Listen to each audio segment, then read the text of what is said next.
Hi, I'm Cindy Cloward with Riley Blake Designs, and today we are working on a Barbie project. There's so many fun things happening around Barbie right now, and we are going to add to that fun because Riley Blake Design has the official license for fabric for Barbie. So this is the project we're gonna make. It's a Barbie dream house pack and play. You got the Barbie girls on this side. This is the dream house, and you open this up, and it's a bedroom set. You've got the Barbie bed right here. You've got your 3 Barbies here, and then the clothing goes in the clothing wardrobe. All you need to make this project is the felt panel that comes in a package like this. It's a minimal sew project, and I'm gonna take you through it right now because it's very easy to make. So let's take it out of the packaging. And it's an oversized panel. And if you've ever worked with felt, what's wonderful about felt is it doesn't fray. So once you cut it, it's gonna stay good. You don't have to worry about those edges fraying at all. So this is how big the panel is. I'm gonna put it up here like this. And all the pieces for this pack and play, including the dolls and the clothing, are included. Now, instructions are right here. I'm going to take you through step by step, but the first thing I recommend doing is cutting out all of these Barbie clothes and Barbie images. So grab some big scissors and we can just start cutting around them like this.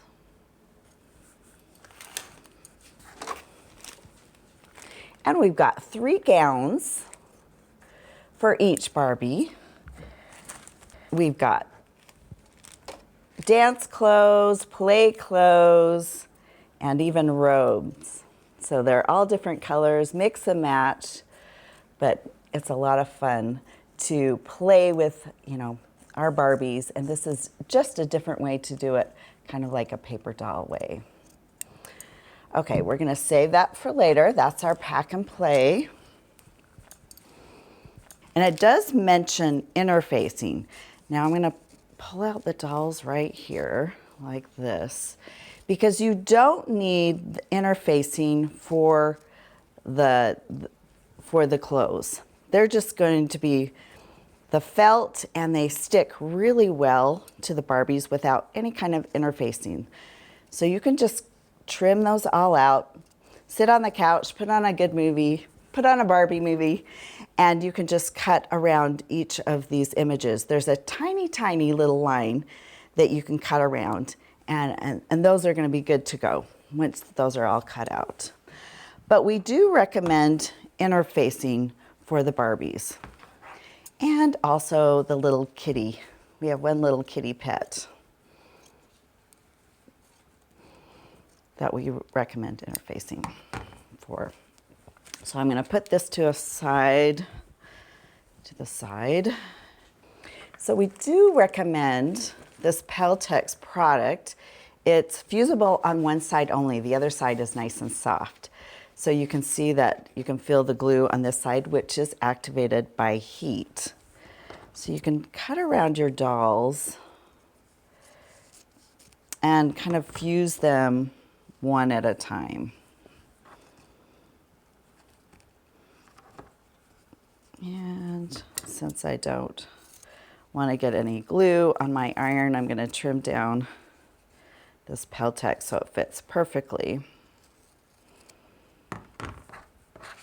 underneath this Barbie. Let me trim right here. Okay, that's trimmed out. Let's take it to our pressing station. Now use a medium heat. You don't want the heat too high, even though the glue is activated. If it is too high, it can kind of mess with the inks on the Barbie panel. So like always, when you're using a fusible interfacing or a fusible product, you don't want to move back and forth, especially for this project, because it will disrupt the inks. So I just kind of set it on there and that activates that glue. Just move down the body.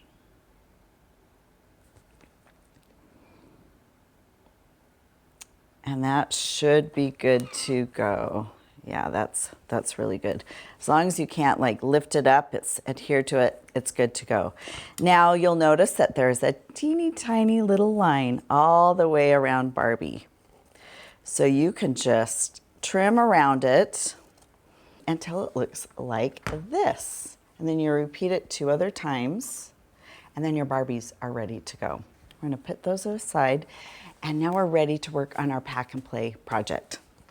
So let me move this to the side. We recommend a lightweight interfacing for the inner pocket. I enjoy working with our one-sided fusible fleece, but just a lightweight fusible interfacing is a good option too. So whatever you like to work with, grab a little bit of interfacing. Okay, I'm gonna put the actual project to the side and let's pull out. Here's our Barbie fabric that's in stores right now. We can highlight the fun pinks, purples, Barbie hot pink, and into the black. It's just a fun collection if you're looking for some Barbie fabric that's new on the market. Okay, now we're gonna cut out all of our pieces, and the easiest way to do that is grab a ruler and then grab your rotary cutter and then just line it up. It's better than using scissors because you're gonna have a nice straight edge. So this is the pocket. Just cut out all 4 sides.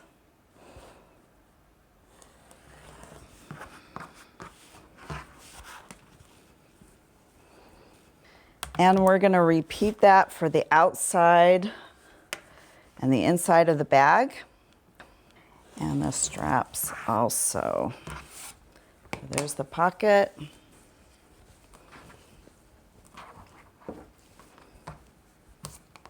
And we'll just get all these straps out. I'm gonna grab my longer ruler for this.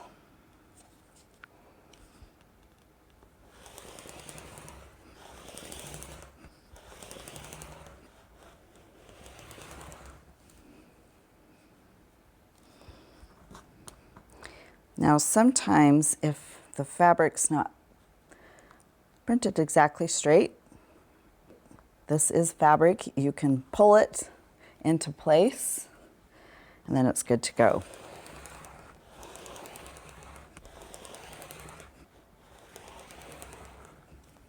Okay, those Barbie straps are good on that end. I'm just going to do a quick cut. And you don't need your ruler for this. It's just a quick cut right there.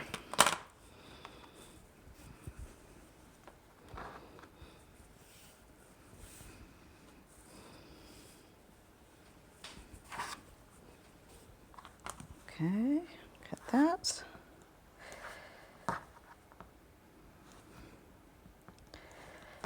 All right, our straps are ready to go. We're just gonna cut out the inside and the outside of our pack and play.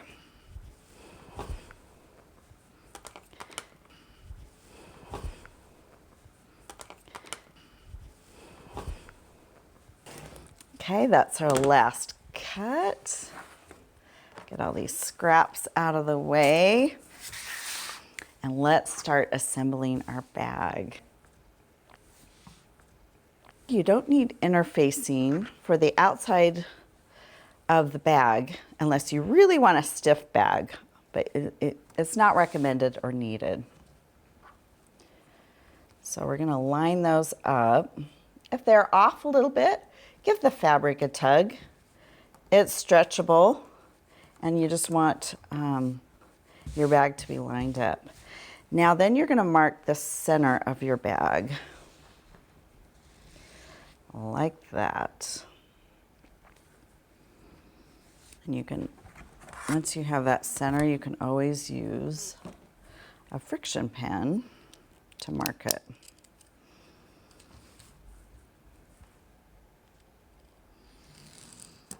And that's just a temporary mark.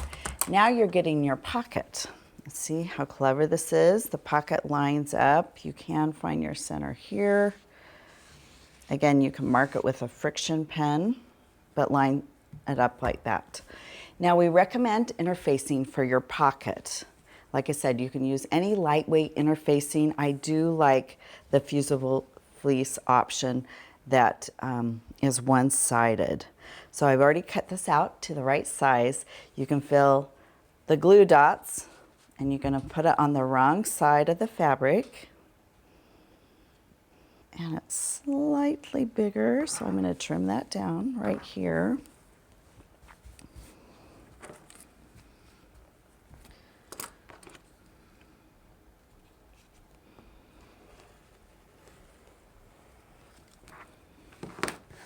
And because it's fleece, you can also give it a little tug. If it's a little bit shorter, trim it down if it's larger. But if it's a little bit shorter than your project, just give it a little tug because it's fabric too. Okay, we're gonna line that up at your pressing station, and then we're gonna give it a good press. And we're pressing, we're not ironing. We don't want to disrupt the ink on our panel. So we're not going to be moving the iron around. We're just going to be pressing, lifting it up and applying this hot iron, not too hot, to activate that glue. And you can give it a little check. Oh, and sometimes you have to redo your corners. Okay, that's pressed. Our fleece has adhered, looks good. I'm just gonna give it another little trim right here because there's some fleece sticking out the side. That's good to go. Now, you have the option of top stitching this across. I like to do that because if this project is gonna be loved and used a long time, sometimes that can pull away. But it is fused, so it shouldn't pull away if it has minimal use. But I'm gonna just add a little top stitch to both ends of this project.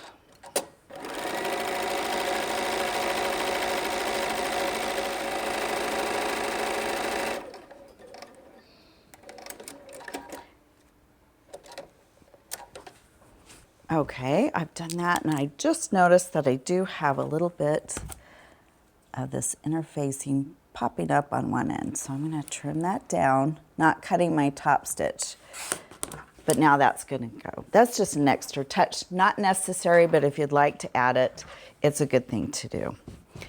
So now we get our base outside and inside of our pack and play. And we're going to fold that in half, find that middle. Again, it's a good idea to mark it because with a friction pen that can disappear, but it gives you a sew line that's nice to follow. Okay, so that's good to go. We're going to line that up with the bed, and you can use your visual markings to make sure everything's lined up. So that's good to go right now. Okay, so that's laid back out. Now you need to work on your handles. Now you don't have to add interfacing to this. You can just do your two pieces. You do pink on one side and the lighter pink on the other. So we got the hot pink and pink.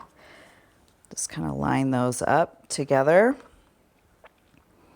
Give them a tug.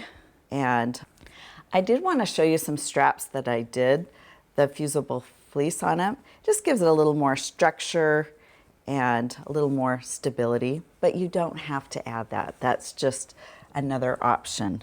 So I'm going to sew these together without any fusible fleece. I am going to give them a quick press. For my temporary adhesive, sometimes it's nice to just, instead of pins, I give them a quick press. And that heat adhesive holds those straps together. So let's go give a top stitch on each side. And we can also just chain piece these together.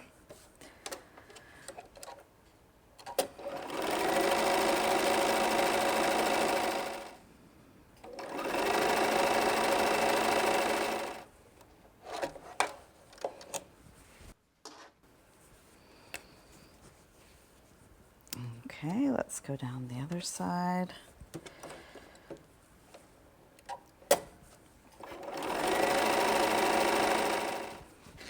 All right, these are our straps and they're ready to go. Now it tells you on the instructions to put the straps about 1 inch. You can eyeball it, or if you have it on your mat, about 1 inch on each side of the project. And you can just kind of eyeball it, measure it, but grab your pins and pin these straps in place.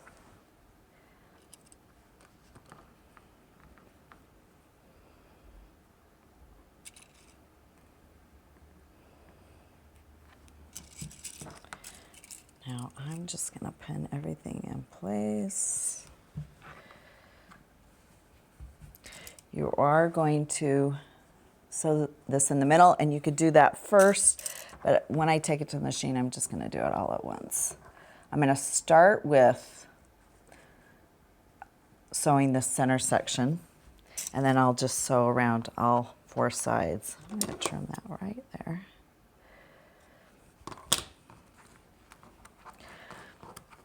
So these are your key points to pin. Is your pocket, so that doesn't shift. Kind of your corner areas, and that center. And we'll just line it up there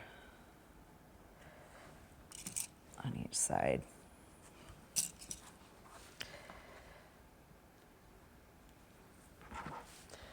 Whichever way you want the straps flipping the same way, if that matters to you. So.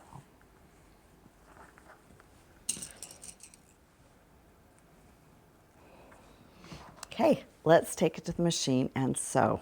Again, I'm going to start with that center marking.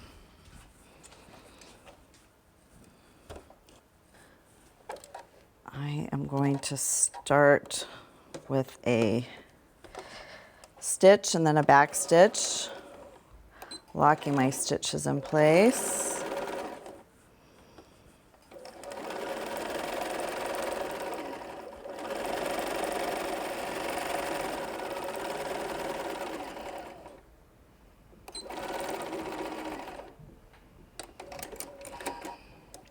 Okay, that center section is sewn. Let's sew around our project.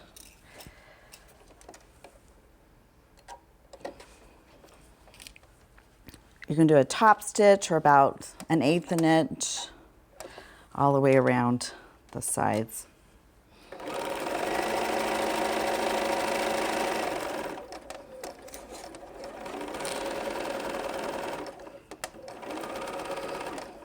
You can always do a little back stitch at your pocket.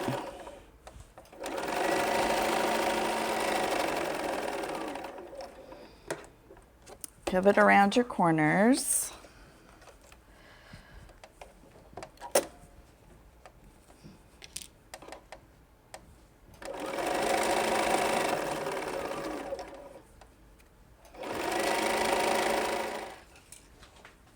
Okay, and your project is almost finished.